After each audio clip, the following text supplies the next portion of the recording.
All right, everybody, welcome to Into the Overhead episode 1. My name is Josh. I'm joined today by Dean Schneider, and we're going to talk a little bit about why we're making this podcast and sort of who we are. So let's get started. Dean, you want to tell me a little bit about yourself, maybe what you do from day to day? Sure. Well, what I do from day to day for my big boy job is irrelevant, so we'll leave that out. My name is Dean Schneider. I am a technical full cave instructor.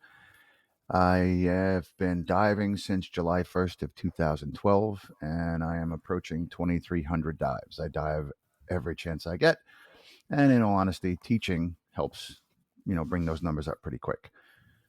So I started because back in 2011, I was married to someone and we were having some issues. And I figured, hey, you know what? Let me, try to take a vacation with her because we weren't big on vacations. I was a small business owner and spent much of my time, working.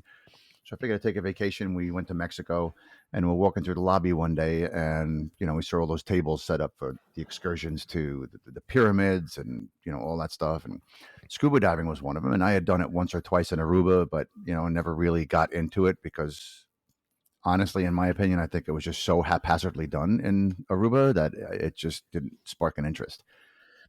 So she said, yeah, I'll give it a shot. They told us to, be at the lobby the next morning, and we got in a van and drove for what seemed to be an eternity out to a literally like what appeared to be a grass hut on the beach, which was the dive shop where they fitted us with, jacket style BCs and regs and wetsuits and everything. We got back in the van and we went to a dive site that seemed to be another eternity away. And we did a dive. But on the way there, the dive master said, "Oh, it's going to be great." There's this girl from Spain. Her name is Aris. She said, "It's going to be great. We're going to go to cenote." I'm like, "Oh, okay. Well, what's a cenote?" "Oh, it's great. It's this freshwater little lake or pond, and there's this cave that you can go in and follow a gold line with the an instructor or with a guide." And I was like, "Oh, a cave!" Immediately, my interest was piqued. So we get to the dive site and we get out, and I'm putting my wetsuit on, and I'm halfway up to my waist, and I was like, so, looking around, I was like, so where's this cave? "Oh, you can't go in." Immediate, all of my enthusiasm Burst just the bubble. completely went away. Absolutely. Yeah. So, long story short, I wound up spending a ridiculous amount of money, US, by the way, to swim in a freshwater puddle with a max depth of 12 feet. And we saw probably about a 4 or 5 inch sunny, which was the coolest thing that we saw. But we got out and we looked at each other and said, let's go home and get certified and we'll come back. I was really totally interested and excited about this whole idea of cave diving. Um, so we went home, and unfortunately, the trip did not save the marriage. Subsequently, I wound up paying for her to get certified anyway, but I did get my brother involved, and I said, "Look, I started this, or I want to start this, and she was going to do it with me, and it's not going to happen with her now, but do you want to do it?" And he was kind of like, "Well, scheduling and money, and but like, I'll pay for it." So he did it with me, and his scheduling wound up becoming just a huge pain in the butt, which is why I finally um, said to myself, "All right, well, I don't want to do it alone. It's a buddy sport. I'd like to have a buddy Right. that I know and I'm familiar with and everything." And she had kind of, said that she was still interested and she wanted to do it. And like, all right, you know what? Fine, I'll pay for you. We'll get certified together. No big deal. So he couldn't get to it, so she stepped up and she was my buddy, and we got open water certified July 1st to 12. He wound up getting certified, believe it or not, the weekend of Hurricane Sandy in October. So he finished up also. But we had since separated, and I just completely fell in love with scuba diving. Went through like almost every open water specialty you could think of. The basic ones of nitrox and navigation and rec and all that stuff. Um, and did a bunch of diving in between, a bunch of practice. I was going to this place called Dutch Springs in Bethlehem, Pennsylvania, which unfortunately just closed this season. Um, they're talking about reopening it again, but under the new owner, and they're a land developer putting up a warehouse. But that's a sidebar for another conversation.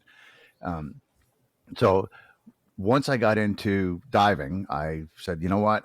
I'm a people person. I want to help people. You know, um, Obvious thing for me to do is to join the professional track and start with dive guide and dive master and assistant instructor, whatever it may be, under SSI. And I was totally okay with doing it with the shop. And then I got into my technical training. And getting into technical training is where you learn, hey, guess what? Kneeling on the floor is probably not the best way to do your skills, you know? And listen, let's all agree. I'm pretty sure that anybody that you know that knows anything about diving can agree that people don't know what they don't know, right? Right. So Yep. you trust your instructor, you trust the people that are hopefully mentoring you around you that you dive with on a fairly regular basis. And so I took Intro to Tech, Advanced Nitrox, and Deco Procedures with Jim Vafius up in New York. And I quickly started to realize that, hey, kneeling on the floor is not the best way to do it. And, oceanic viper fins are definitely not, great for technical diving, but, they sufficed for open water diving. So once I started down the technical route, I kind of just started to, I don't want to say step away from or move away from, but I said, hey, you know what? I'm going to work on myself. I'm going to try to become the best diver that I can be. So at that point, I had hit dive master already, but I really wasn't doing much dive master stuff. If I happened to be around and someone needed help, I'd be willing to help, but I wasn't doing it through the shop as like a, hey, I want to continue to work to, you know, um, help people. And I just couldn't teach people kneeling on the floor. I had made that decision. I learned that there was a better way. And if there's something better, I don't want to train people or help people to do it anything less than the best that I can. So, um, So anyway, I got my Intro to Tech Advanced Nitrox Deco done. Practiced for probably another maybe 100 so dives before I reached out to Dan Patterson at Extreme Exposure. I had heard that he was a fantastic overhead instructor. Most of the people that I was diving with up in the New York area had gone to him for their overhead training. And I reached out to him, set everything up, got everything started, came down, met him, did cavern intro with him. Subsequently, I had done apprenticed and full with Paul Heinerth, who anybody who's or anybody who's anybody in overhead diving, and even probably most scuba divers know who Paul Heinerth is. He's one of the legends, Absolutely. without a doubt. Yep. Um, so after doing that, I took a stage class with Jill Heinerth. Most people know her as well. Of course. And then I had bumped into this person that probably no one's ever heard of. This guy named Ed Sorensen. Ed Sorensen. It doesn't ring a bell. No, not at all. Huh? And he's up there. He's definitely one of the legends, in my opinion. Probably at least at best, and I haven't met every technical instructor or technical diver on the planet, but either way, I'd be willing to comfortably say he's probably top 3 on the planet. Sure. Yeah. He has more There's live. Josh Underwood and there's Ed Sorensen. And then Dene Schneider. So yeah, absolutely. I mean, there might be 165,000 others in there, but I'm there, so that's all that matters. Yeah. I'm on No, the I've list of seen divers. 10-year-olds. I've seen 10-year-olds above you on that list, to be honest. But you're on the list, and that's what matters. Exactly, right? And I'm not last. That's all that really matters, right? It's kind of like swimming in the ocean. You don't have to be the fastest swimmer when there's a shark there. Just don't be the slowest. So, yeah. So I met Ed, and just in coming here to dive, we immediately had a connection. There was some stuff going on in my life, and he proved to me that he wasn't about the money, and he wasn't about just having people follow him, and he didn't care. It was more about the brotherhood and camaraderie of cave diving, which is fantastic. So he kind of won me over right there, and started coming here a little bit, and every once in a while I would come down, probably I'd say once a month, maybe once every 2 months at most. And I do IT for a living. Security cameras are a thing that I do. And he had asked about a problem he had with his cameras. He actually had 2 different servers. Both had like 3 cameras out and 2 cameras working. So talked to him, and we set it up where I was going to replace his entire system. And I wasn't even going to charge him. I said, look, I'm starting to come here. I said, whatever it is, just put it on my account. It'll be there. So I'm here doing cameras, and just in passing, he kind of made a comment that he just was working so much and he wished he had some help. I volunteered as tribute. As look, I'm happy to. So that started the very, very rigorous, long and hard road of overhead instructor training with Ed Sorensen. Right. Anybody who knows Ed intimately knows that he has exceptionally high standards, um, more so than probably anybody else I've ever met in my life. And luckily, he's trained me to be the same way. So I do have quite high standards. Um, it took me 2.5 years to go from starting my cavern instructorship to make it through full. And I wasn't in a rush. I don't care how many dives I do. I don't care how many co-teaches or observations or whatever. Um, and the final straw was when I was doing my apprentice full. He said I was done, and I was doing like my checkout dive, air quotes, and we had two students, and once they put their blindfolds on to do their lights out skills, I checked their gas, and I didn't check it again till just before their blindfolds came off, and he said I didn't check their gas enough, so he didn't pass me. Had to do it again. Sure. Yeah. Luckily, I passed the next time and got my full cave instructorship. So I am now a full cave instructor at Cave Adventurers. I also teach through my own company, Scuba Techie, up in New York. Um, I come down here quite a bit. I now have a house called the Overhead Environment in Mariana. We do rent out 2 of the rooms to cave divers when they're in town, provided Cave Adventures is full. And the ultimate game or the ultimate goal is to move down here full time once all of our kids, mine and my fiance Shelby Johnson, once our kids are all out of the house and in college, we're going to migrate down here full time. So you said you started diving in 2012. Have you dove the entire time since then? All 10 Oh yeah, years ish? yeah, Yeah, not a break. nonstop, huh? Not well. I guess I didn't start diving in 2012. I got open water certified in 2012. If we count Sure. those 1 or 2 dives I had done in Aruba as when I started diving, again air quotes, um, it was probably 2 or 3 years before that. So my dad has a timeshare in Aruba, and I would go down every now and again. And there was this one guy, Jaime, who was like the local dive guide that wasn't a shop, just a guy that knew how to dive and would take people diving. And like I said, it was kind of, I didn't know any better at the time, but now I realized it was just really kind of haphazard. We kind of like walked in off the beach and swam 15 minutes in one direction, turned around, came back. But the gear was not top quality gear, probably wasn't very well maintained, but knock on wood, thank goodness it worked.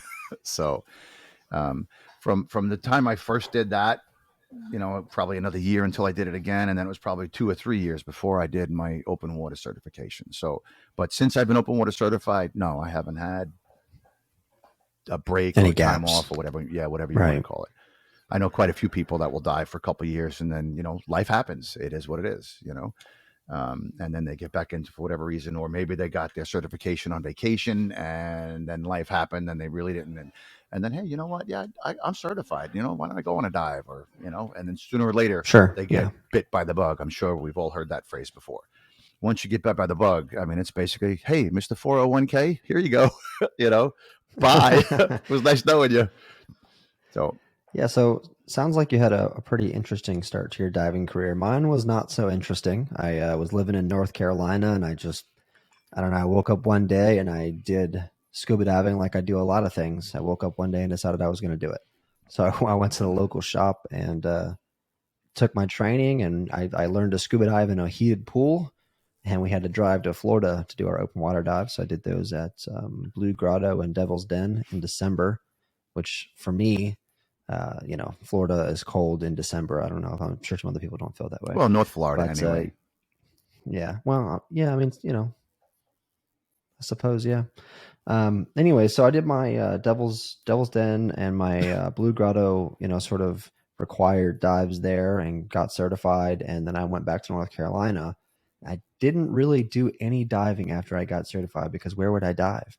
There were a couple of times where I'd be with my buddy on his fishing boat, and I'm like, hey, I'm gonna drop in the river and just see what's down there. But and it's like a 10-foot river and it's 50 degrees, and I have a 3 mil wetsuit, so. Hmm. And it was a bass boat, so it's not like one of those bass trackers. So it wasn't the most conducive equipment to be diving off of. But when I moved back to Florida in 2016, so there's a 4-year gap here because I got certified in 2012. There's a 4-year gap of me not really diving. I get back in 2016 and I'm like, hey man, I'm in Florida. It's time to get back to diving. I'm going to start. So I, find a local dive shop. There's one out in Orlando on Seminole Drive that I was going through. I think it's Scuba World Orlando was the one. And the owner, John Shimkowski, happens to be a Special Forces scuba diver, Army Special Forces. And obviously, me being an Army guy, we connected on that. So I started diving with them. Cool. We did a couple of dives down in Boynton Beach off the Loggerhead. Mm-hmm. I don't know if you've done any of those dives, but Loggerhead boat over to the Loggerhead Reef or whatever it is. I'm not super familiar with the terms. Loggerhead Dive Charters. Yeah, they're affiliated or work with Boynton Beach Dive Center, which was managed by Rachel. Yep. And I know them well. Yeah. Yep. So I went out on that a couple of times, and I kind of enjoyed it, but still, it was all right. I did a couple of dives for that, and then I stopped again. I think maybe 6 months worth of diving, doing probably 15 dives total in that time frame, and then I was just done diving, and I ended up selling all my gear, and I lost interest, I might even say that I never really had the interest because it was just a last minute on a whim kind of deal to go get certified. Mm-hmm. Well, 2020 comes around, and once again, I'm like, hey, I'm gonna go get scuba stuff. I got too much money in my bank account. I prefer to have a zero balance. So Scuba can do that, no problem. Yes, sir. So I went to the shop out here at New Smyrna Beach, Sea Dogs, and bought some stuff from them. Started diving with them, and I got in my head that I needed every certification that there is to get. And I specifically remember saying that I want to be a master scuba diver because I thought that meant something. I really thought that was the pinnacle of being a scuba diver. So I started taking classes with him. I think I did PPB, and I got my deep certification. I got a full face mask certification, and when I got that full face mask, I was like, this is the best thing. Why do people dive regulators? That's so lame. Full face is the way to go. So, I got maybe 10 dives on full face mask before I realized it's not the way to go. It's really not, unless you're doing it for specific things, of course. But like ice diving. Then exactly. And one of my buddies and also my wife were both kind of interested in getting certified. So they went and they got certified in 2020 and 2021 respectively. And that was great for me because now I had people to dive with, and I was getting interested in diving the springs. I don't really like diving in the ocean. I know that's a known thing about me for people that know me. And it's not because I don't like salt water. I just don't like being on boats that won't want to go home if I don't feel good. Mm-hmm. You know what I mean? Everybody paid to be on that boat. So I hate to be on a boat and be the guy that just doesn't feel right and wants to go back, and everybody else is upset because they paid. So I don't do the ocean. So I was doing the springs, and I came to be close friends with this guy. No, not really. It's just a thing. I get bored, and I'm a ginger, so sunburns are an issue. Blame the red. It gets hot. I don't like it. So I became close friends with a guy. He's an instructor here out of Orange City, owns the Florida Dive Company. His name is James Newell. I know him as Jim. And Jim wanted to teach cavern. He's a PADI instructor, or he was a PADI instructor at the time, and he wanted to teach cavern. Well, one of the requirements to teach cavern, as you know, is you have to be full cave certified at the diver level. So he reached out to TDI, and TDI said, hey, go to Mark Fowler. All right. Mm-hmm. So, at the time I didn't know Mark at all. And I just sort of knew Jim, and Jim called me. He's like, hey man, you want to come be my buddy for this cave class? Basically we'll take side mount, cavern, intro, cave, full cave, all that stuff with the same guy, and get it done so that I can teach cavern. And I said, no, I'm not going in a cave ever. It is, and people that go in caves are stupid. Literally, those are the words that came out of my mouth. So we took those classes with Mark, and it was an amazing learning experience. And I remember the first time I saw the inside of a cave, my mind was blown. I was like, wow, right? Because everybody puts out the YouTube videos of the tightest squeezes, the restrictions, and so you think, if you don't know, you think that's what cave diving is. That's all cave diving is. Exactly. First time seeing the gallery at Ginny, I was like, dude, you could drive a pickup truck through here, no problem. How is this? How did I not know about this? So we made it through the lips and then through the keyhole. And we'll talk about these specific places inside Ginny Springs in North Florida some other time. But just going through these different formations that were made by water is just so interesting to me. So I actually got bit by the cave diving bug, and never the scuba diving bug, the recreational scuba diving bug, if you will. And, when we got done, the guy that I took the class with, Jim, he has not dove a single cave since then, and it's been almost 2 years. And I dive almost exclusively cave, except for when I'm teaching. So I'm a recreational scuba diving instructor, and I teach open water and side mount things like that. Nothing at the tech level. But if I'm not teaching open water, man, I got to be in the overhead or I'm not diving. And definitely no ocean. No ocean ever? So that's No me. ocean ever? Um, I've done Blue Heron Bridge, okay, which is it's a short entry dive in the southern area of Florida. It's kind of under a bridge, like 12 to 20 feet, so it's kind of Right, interesting. southeast of the They've got peninsula. starfish and stuff like that. Yeah, I like it, but like a 3 hour drive for me. Okay. So I wouldn't really drive 3 hours to float in 12 feet of water where the visibility is only good for like an hour and a half, and then it goes to crap again. Right, and so it's So tide dependent, so you can only do like it's a one and done kind of thing. You can't even make a day of it and do two dives exactly. unless you want to sit around for a 12-hour span. Several Yeah. hours. Yeah, it's really an unfortunate But for place. those that are listening, Well, if you have a chance, it is a great dive site, and a lot of the photos that you see in many of the scuba diving books and magazines come from the Blue Heron Bridge. The ocean life there is just phenomenal. But max depth is only yeah, 21 feet, yeah. so It's insane to think that some of the things that you see in Blue Heron Bridge to see anywhere else, you'd have to be out in the open ocean in mhm. deep water. It's definitely an incredible sight if you can make it. I like starfish. You can see seahorses. Is it seahorses?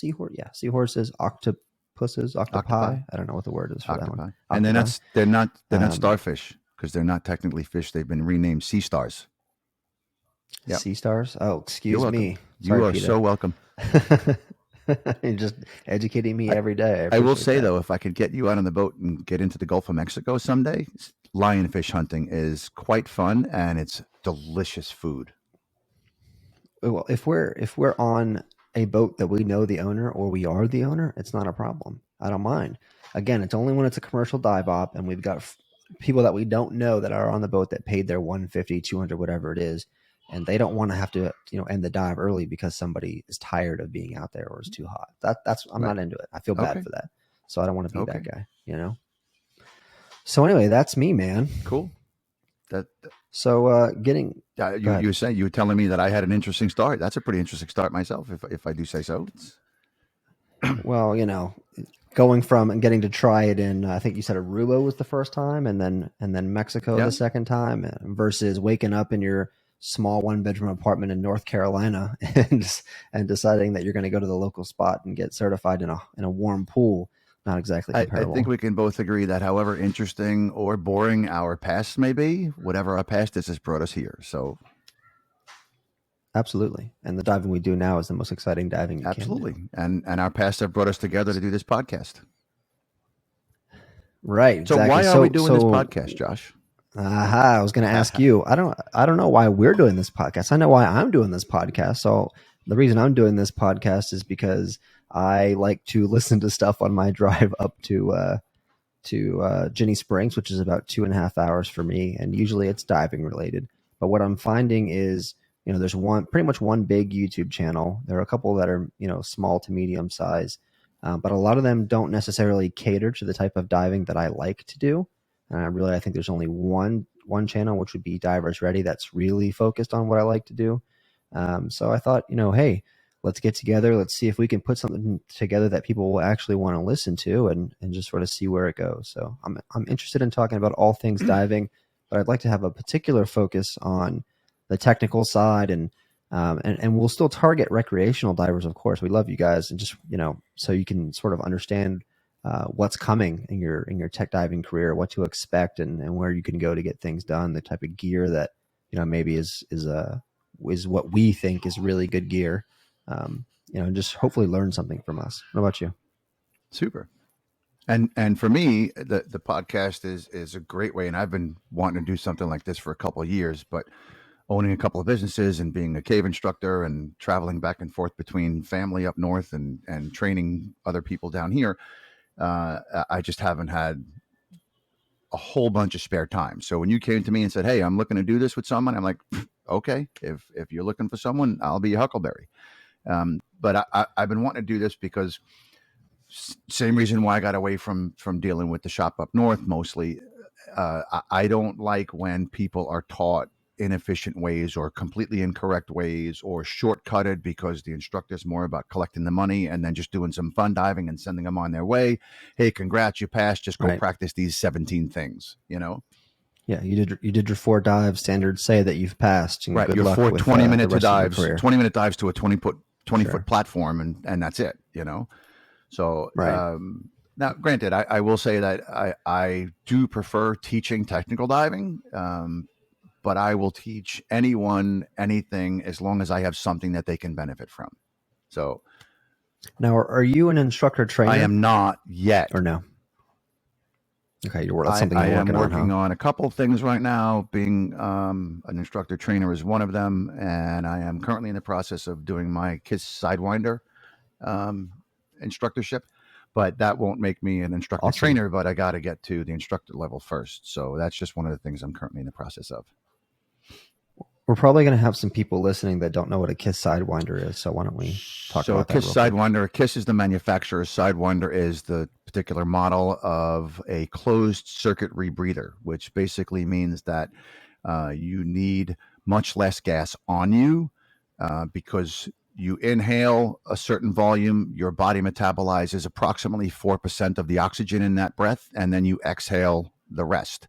And that exhalation goes through a certain chemical that scrubs out the sorb. I'm sorry, the sorb scrubs out the CO, and it just stays in the loop. So you're not exhaling all of that up to the surface and wasting it. So basically, a CCR means that you're wasting a lot less gas on your dive, and so with the same volume of gas, you can dive for a significantly Correct. longer time. Is that accurate? Correct. And you're working on becoming an instructor I for that. am. I You started say? actually right when COVID started, and unfortunately, right after that, KISS had some things going on. They subsequently wound up being sold, and they put a stop on the creation of instructors. So, not being here full time, I said, look, I don't want to get to the point where Ed Sorensen, my IT, says I'm ready, and then not able to get cleared by them, and then I end up forgetting stuff and not being able to teach. So I told Ed, I said, look, Right. when I'm going to hold off for now. Whenever they open back up again, then I'm back in. And yeah, We'll yeah, get yeah. it done. And they just opened up again in April, so I am back on track with that. Awesome.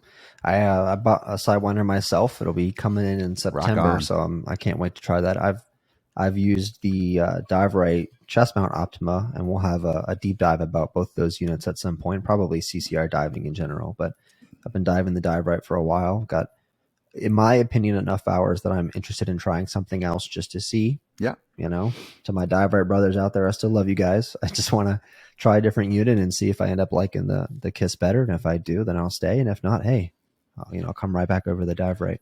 Not a problem at Ironically, all. I'm actually thinking of once I get my Sidewinder instructorship, I'm thinking about going for the Chopta instructor myself. And Choptima is just, what the community Yeah, has named the Optima chest mount. So, right. It's a pretty popular unit, especially having started as a bailout rebreather, and just so many people adopted it as their yeah, primary unit. It puts a rebreather in a place that a lot of people, especially the let's say the oldies, um, sort of preach against having any equipment, which is your chest. So I've heard from a lot of people that have been diving for a long time that they're super against the Choptima simply because it's on your chest and for essentially no other reason. But I think it's a great unit. I think it's comfortable and it fits well on your body. And if you have it configured right, it's pretty streamlined. Um, perhaps not as streamlined as the Sidewinder since the scrubbers just sort of sit on your side mount tanks. But it's a great unit, and I'm looking forward to you giving it a try and telling me what you think cool. about it. So, cave Yeah. diving, huh? What about cave diving piques your interest? Why are You you know, in cave that's a diving? really good question. The only answer I can ever come up with is the peace and serenity of not having anything else to do. Right. So with scuba Okay, diving, you're in the ocean and there's fish and sharks and eels and just a whole bunch of stuff going on. Right. A bunch of people. Most people, when they go out ocean diving, they're on a boat, and that commercial boat will pack them filled with, anywhere from 6 to 24 people. So there's a whole group of people going. When I go cave diving, it's me and one, maybe two other people, You don't hear anything. You don't see anything other than wet rocks. You know, every once in a Right. while, that like in the first couple 100 feet, there might be some eels or some minnows or a fish that accidentally wandered into there. But when you get further back into a cave, it's awesome. It's quiet. It's peaceful. There's nothing going on. And if you get far enough back, you're in a place on the planet where maybe a couple dozen people have been. And if you're an explorer, you can get into places Sure. where no one's ever been. So Yeah, that's definitely yeah, one fascinating. of my You know. and just to for a small preface, I don't believe in goal oriented diving at all. But one of my career goals is to be in a place where no one's ever been and lay line there, because if you get there first and lay line, you get to name the passage.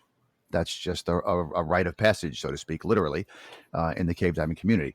So I want to memorialize my kids and name a section of a cave somewhere after each of my kids. Well, Yeah. now hold on a second. You're gonna name after your kids and not me? Um, I really feel like Josh, Josh's I already have Abyss other should be things the in my first life one. that I've named after you. So Oh, okay, great. Thank you. I assume it's not like you're the mountain of dead or something. You call that the Josh pile. So cave diving for me, I was in the United States military, I was in the Army, and I wasn't an operator or anything, but I worked in special operations, mostly supporting actual operators. But it was a thrill. It was a thrill being deployed, for 60 days at a time, and doing 2-3 missions every single night, or again supporting 2 or 3 missions every single night, and being involved and being on helicopters, flying on via night vision goggles, and hanging off the back of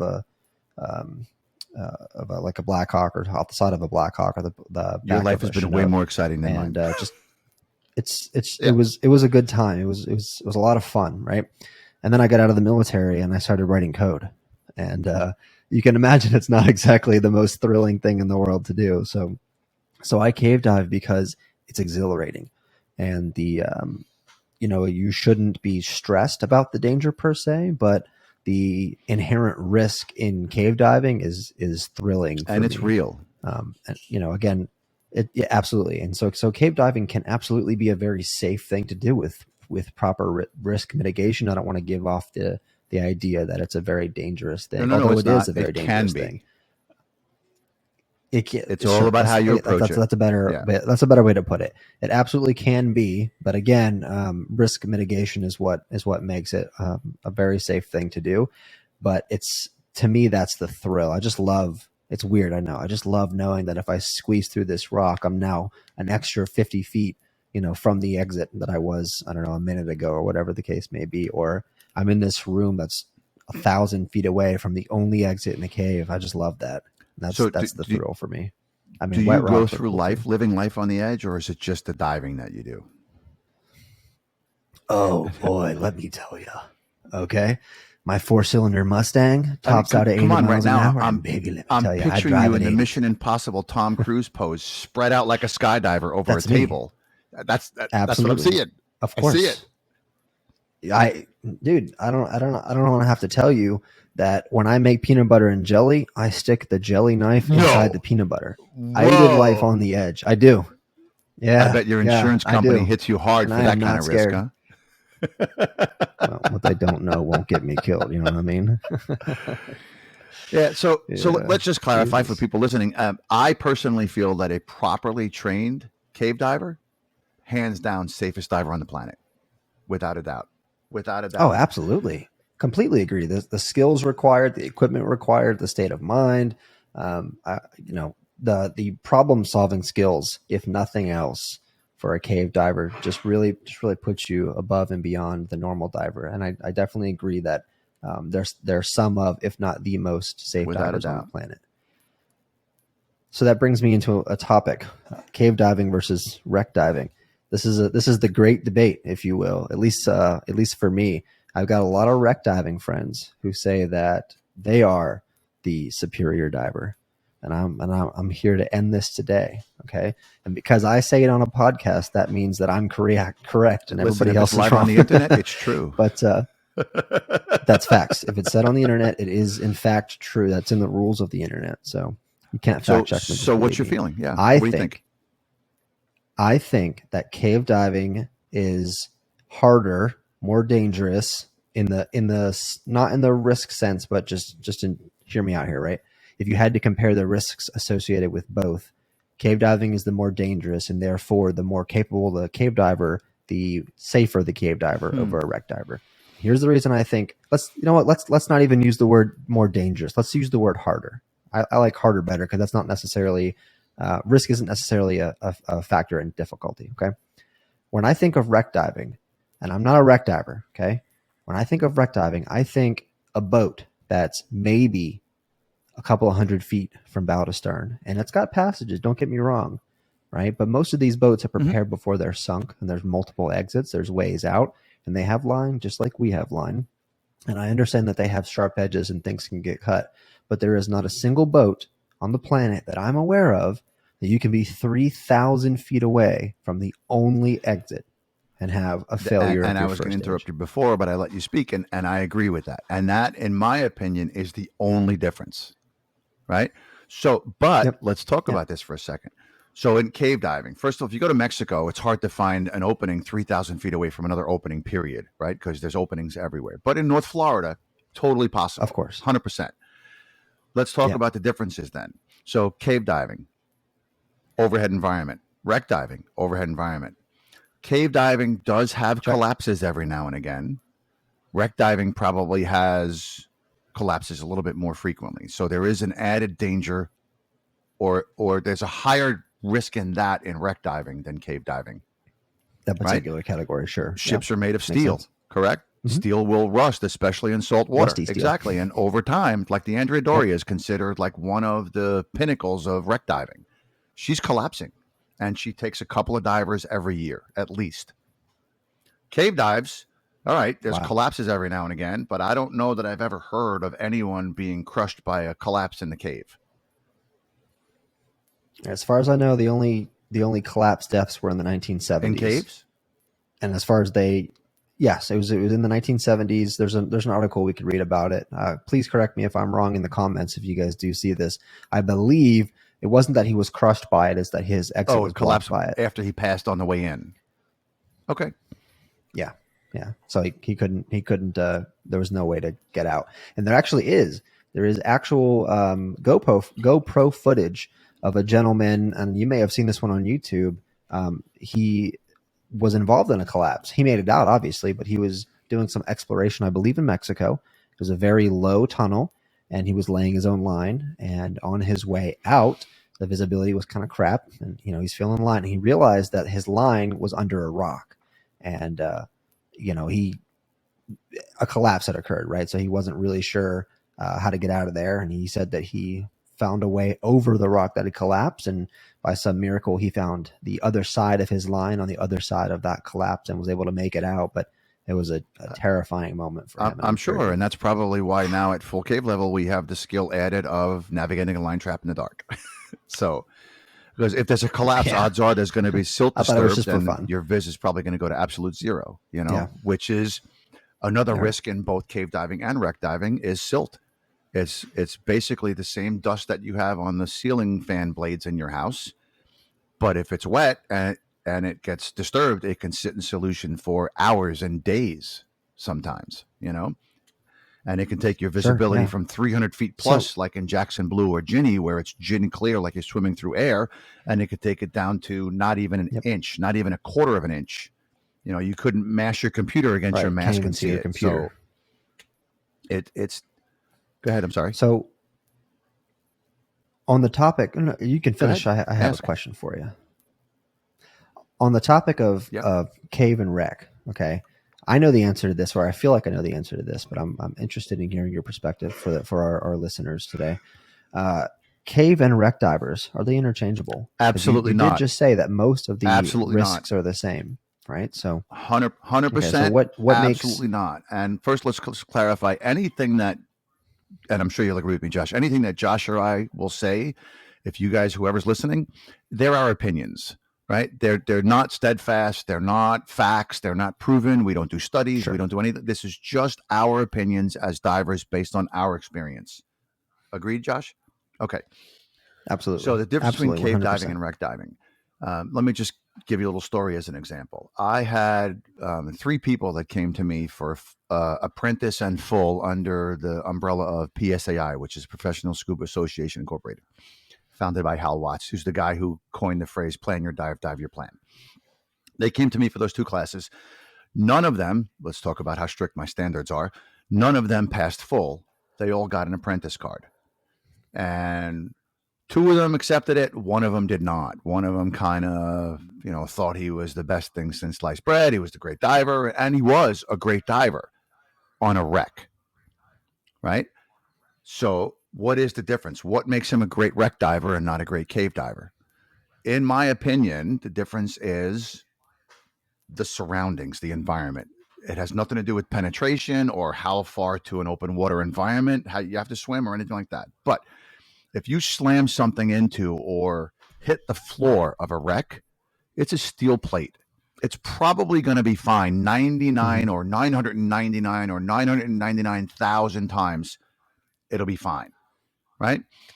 You touch the floor of a cave, guess what? Something's going to break, something's going to be disturbed, and there's a real good chance you're going to scar the cave. And it's going to take, I'm not a geologist, so please forgive me, but it's going to take at least centuries to millennia to repair itself for that mark to go away. What does that matter? Well, I like the caves I live in. I want my kids to be able to dive them. I want my grandkids to be able to dive them. I want my great grandkids to be able to dive them. By that time, the wreck will be gone.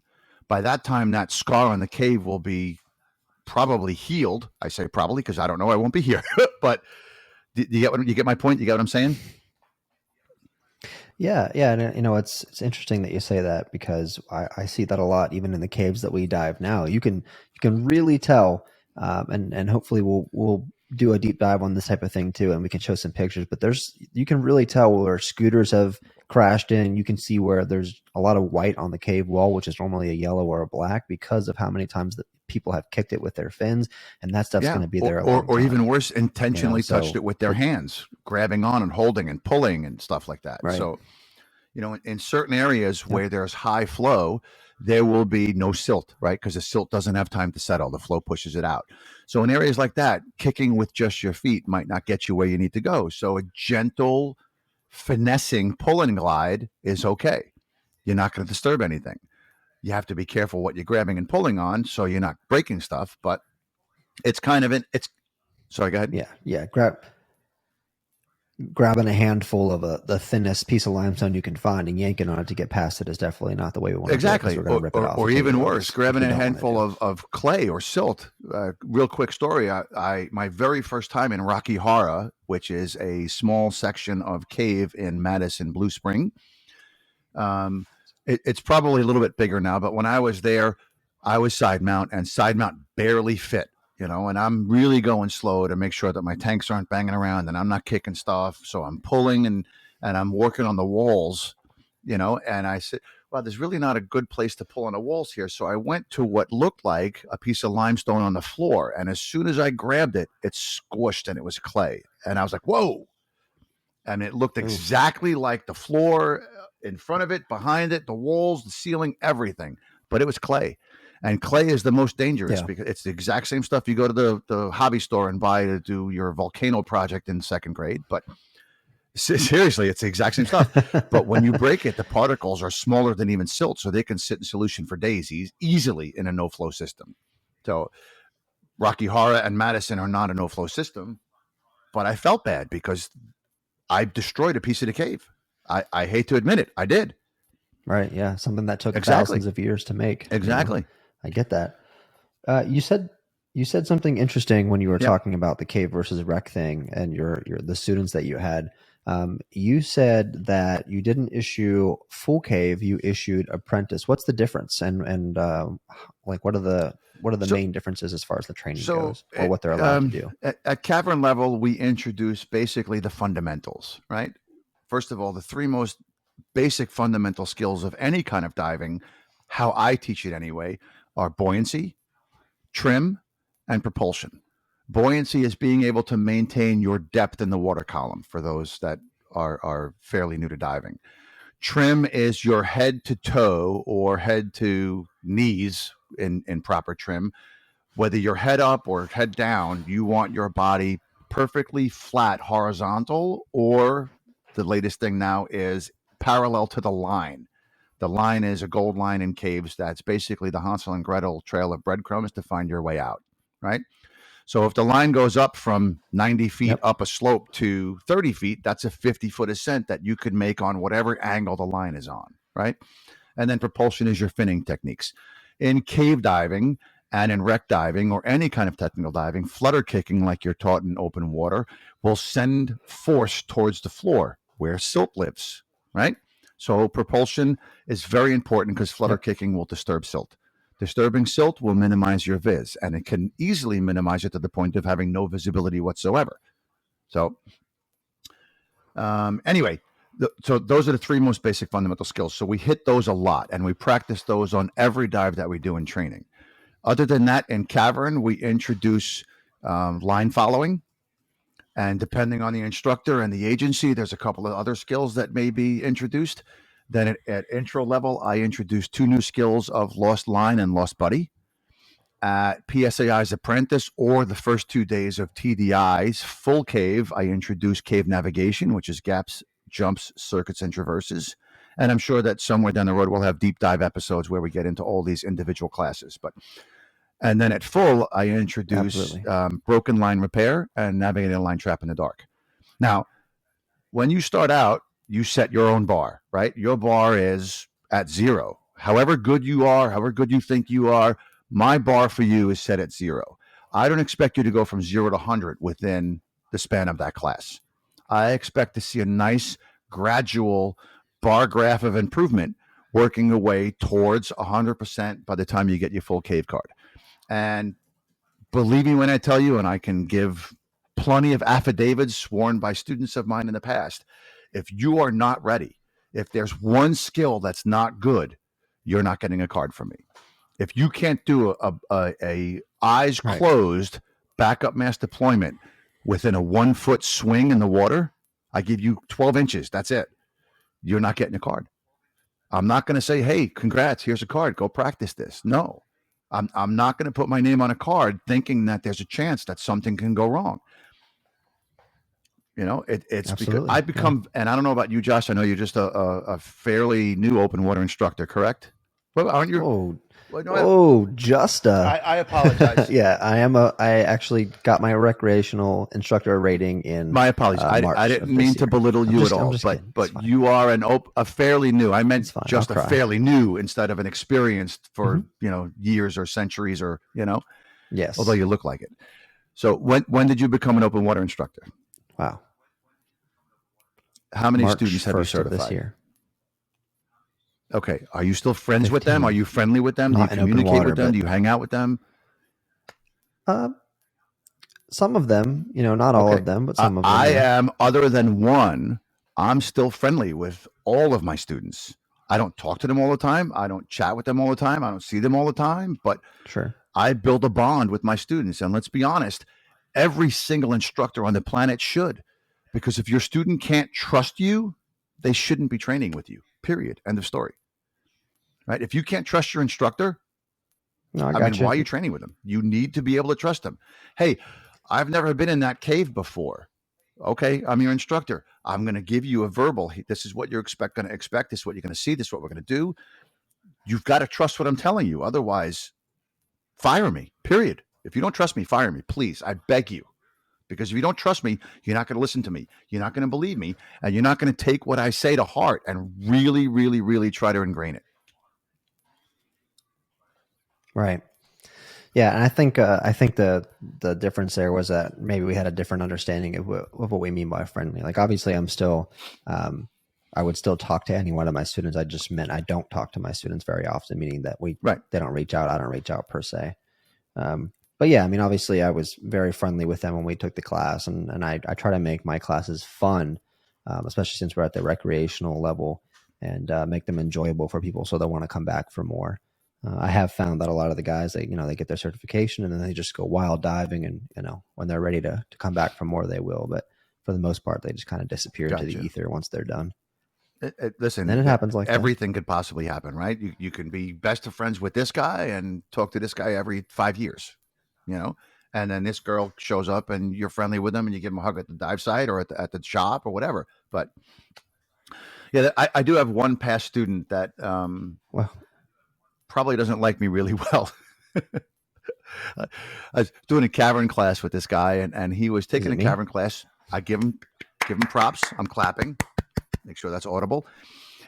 He came to take a cavern class because he wanted to be or was a marine biologist, and he got some kind of special permit to do studies on the I'm sure you've seen them, the albino salamanders in the caves. Yeah. Okay. Well, you'll see Salamanders? them at No, I the end haven't of seen next month those. when you come to dive with me. We have albino salamanders in some of the caves. Yeah, I they're, can't they're wait. That's probably. awesome. I mean, the full grown ones maybe 2 or 3 inches long, but they're completely white. They kind of have like a squarish or rectangular shaped head. Um, yeah. So anyway, so he got a permit to harvest 6 males and 6 females to do some type of study he was doing. So, as like everybody listening Sure. to this podcast should do, if you're going to do a new type of diving, you should get proper training. Agreed, Josh? Okay. So Oh, of course. so he came to Absolutely. For do safety, if overhead nothing training else. so he could go and harvest these salamanders safely. Totally get it. Awesome idea. So I'm in the cavern with this person and 2 other people, and one of them had gone beyond the cavern zone, past the daylight zone, past the point where I told him where there is a knot in the line that you are not to pass because that is the end of the cavern zone. So I went to go after this person to turn them around, and after I got them and turned them around, I turned and I saw this other student, single tank, jacket style BC, literally standing on both feet in Jackson Blue Cavern. So you could Wow. imagine flutter kicking and sending propulsion towards the floor is bad enough. Standing on the floor, probably not going to go well, especially with someone like me. So I swim over to him and I grab his valve and I grab the boot on his tank and I slap him into horizontal trim as hard as I can. He got upset. He complained to. He complained. Well, Let's just leave it at that. I'm sorry. well, I don't think people realize actually just how deep silt can be. It's not like a 1 or 2 inch layer of this sort of sandy material that if you just stick your hand in, you're going to hit bottom rock. I mean, it can be feet worth of silt that you literally can dig yourself into and have a really hard time If I coming can out just from, clarify especially when it's something, you don't muddy. even have to even dig. Silt is light enough Yeah, and by all soft means. enough. Hole in a Wall has had silt measured, I think, like 13 or 15 or 17 feet deep. It is, dude. And if Yeah, that's you're in insane. any kind of horizontal trim, vertical, it doesn't make a difference. Whatever position you're in, if you exhale and let yourself descend into it, you will just keep going. And it will close up over you and you will have no sign that you were even there. It's that light. Yeah, it really is. That's It terrifying. really, really is. It's that Yep. light. It's that easy to settle Hence into. the It's need for that training, people. soft. It's crazy. But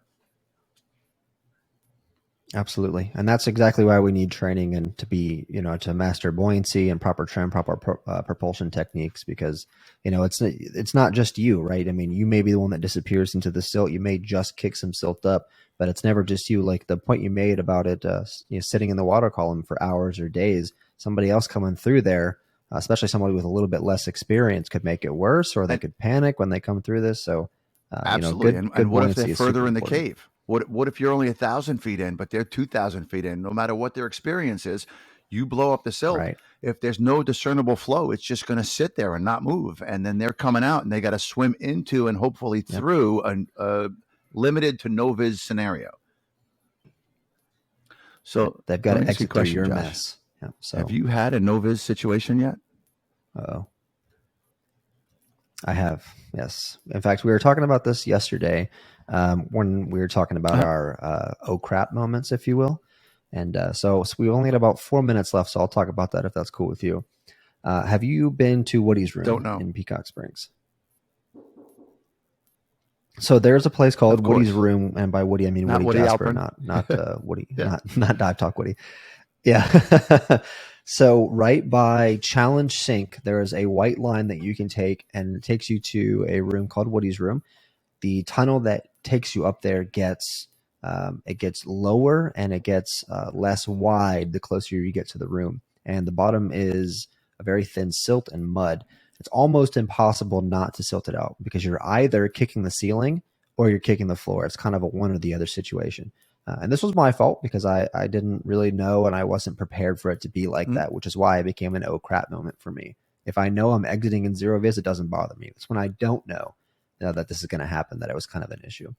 So I was a newer full cave diver and I was with some friends and we made our way maybe 3/4 up the tunnel before diver one noticed how much of a mess we were making behind us Let me and interrupt for a just second. How many decided to divers turn were in. there? I didn't know. So Go ahead. diver one, where were you? 3. It was in a team of 3. Okay. Go ahead. I Continue. was diver 3. So I was in the back. So I had the worst viz on the way in. Yeah. Yep. Go ahead. And all good? So I had the worst viz on the way in, and I didn't even know Diver 1 called it because the visibility was so bad that I came face to face with Diver 2, and I was like, hey, you good? And he's like, turn. And I said, oh, okay. I turned around. At this point, I already had my hand on the line just going in because I knew we were going to have a crappy exit. I turned around, I had my hand on the line, and I could not see anything.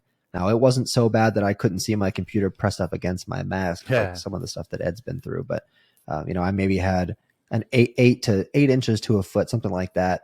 And yeah, I mean, it was a whole new experience for me. It's one thing to have a mask on in training and be blacked out and know that if it becomes too much, I can take my mask off. And it's another thing to know that I've got 2, 3, 400 feet of this to swim through on this little white line, hoping that I make it out on the other side without panicking. So it was an experience for me, and I'm glad I got the training, and I'm glad I experienced it. But yeah, that was my first silt out, and I haven't Cool. had one since then. I, Let's well, say I'm I extra will say careful now. the first one is definitely going to, no matter how much your instructor prepares you for it, talks to you about it, tries to tell you exactly what it's going to be like.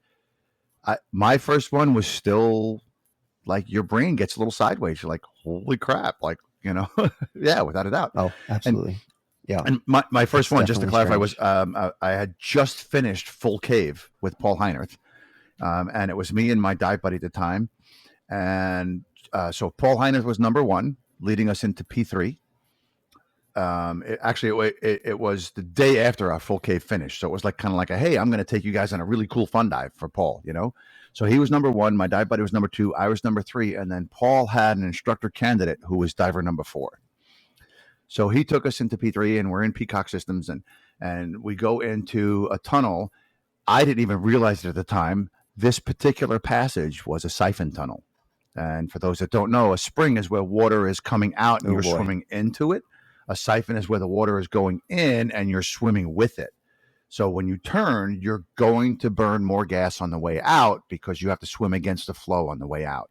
So, and he didn't take us far. And Peacock, you will probably know, Josh, but for those that don't, Peacock has very little flow in the first place, right? So this siphon was, it would probably take 5 minutes Yep. for a piece of particulate to move 10 feet. It wasn't a lot, but it's still a siphon. Wow.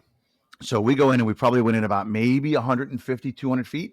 And then Paul said, okay, just want to give these guys the experience of a siphon. We're going to turn it. So he turned, told my dive buddy to turn. She turned and told me to turn. And as I turned, the instructor candidate saw me turning. So he saw me give him a turn signal and he started to turn. And his fin tips went, and 3 or 4 fin tips towards the floor. Peacock with no real discernible flow to speak of. It's fairly silty, as you know, and it doesn't move fast. So Yeah. it did expand. That silt expanded into a noviz that was maybe 50 feet that I had to swim through, and it was only 50 feet, thank goodness. But 50 feet of a zero viz, I was immediately on the line. As soon as I saw the cloud start, my hand was on the line. But swimming through it was very, very Yeah. odd, very uncomfortable. Just knowing, it's weird. Like, Yeah. Yeah, uncomfortable is a good word, and I think actually what amplifies that is knowing that there's somebody in front of you. So it's always like, how far ahead is he? Has he come across an issue? Like if you run into him, you're like, has he come across an issue? Is there a problem in front of him that I'm now not aware of because he's the Right. guy in front of me, or is he just stopping for some reason? With the low vis situation, your mind definitely goes to places, and that's obviously that's what experience will help remedy. But in the Right, beginning, but the to first one was clarify, always, and I I would wasn't say, thinking pretty this at the scary. time. To clarify, being the person that caused it, he probably had no issues with visibility, right? Because he started the cloud and it started drifting towards me, so he was Oh, probably sure, clear as yeah, soon as he turned. He's seeing, normal visibility. And I'm yeah, like, hey, gotta love that. thanks, nameless dude. Yep. you know, Yeah, and that feeds in perfectly to what we said earlier about your silt is you're punishing everybody else when you silt out. It's not absolutely. just something that you have to deal with. But hey, guys, with that was our first episode of Into the Overhead. Hopefully, you guys will come back next week and listen. We plan to try to put about an hour-long episode out every week. So catch Dean and I, or Brandon and Dean, or Brandon and I, whenever Brandon comes on. Hopefully Good talking to you sometime next guys, week. Thanks Josh. for listening. This is a lot of fun.